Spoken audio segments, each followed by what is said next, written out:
right, friends, let's learn how to create a work of art using 1-point perspective. The first thing you need is a ground line, also known as a horizon line. This can be anywhere on your paper. I'm going to put mine sort of a little bit above the middle. Straight line across. I'm using a pencil in case I have to erase. The next thing you need is something called a vanishing point. So the vanishing point is a little dot that needs to live somewhere on the horizon line. I'm going to put mine right smack dab in the middle, right there. It doesn't need to be a big dot. All right, so we have our horizon line and we have our vanishing point. So to create a landscape or even a cityscape using 1-point perspective, this is our 1 point. All of our lines that we use are going to go towards this dot, okay? So I'm going to go ahead and do a diagonal line this way, and I'm making a road. Then I'm going to do a diagonal line this way. Both of my diagonal lines go to the vanishing point. If you don't have them go to the vanishing point, you are not using 1-point perspective, all right? So that's the gist of it. That's really pretty simple. I have a road. This can be land. This is sky. From here, you can decide what you want to do with your landscape. I'm going to turn this into just a road. So if you watched the PowerPoint, you saw that size is very important. Things that are further away are smaller. So the lines for the road are smaller. And as they get closer, they get bigger. So that's the start of my road. Now I'm going to put some trees on either side.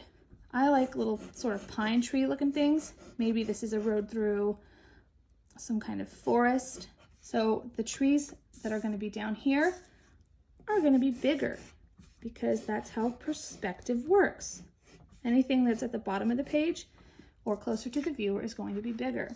As these trees go off into the distance, I'm going to make them a little bit smaller. And if they're standing on the horizon line, they're going to be even smaller.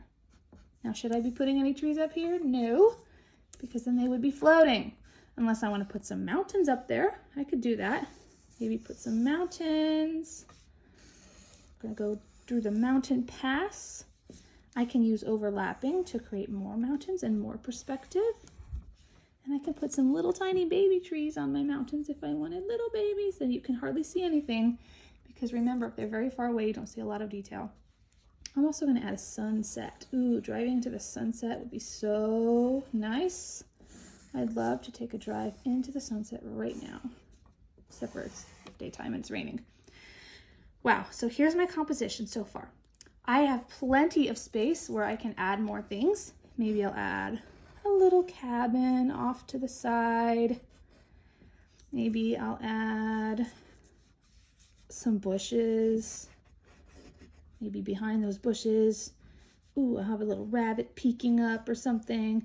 From here, you can kind of add little details and kind of do whatever you want. Maybe I'll add some grass, give that a little mini ground line, give that a little mini ground line. Maybe there's some snow caps on these mountains. It's really up to me.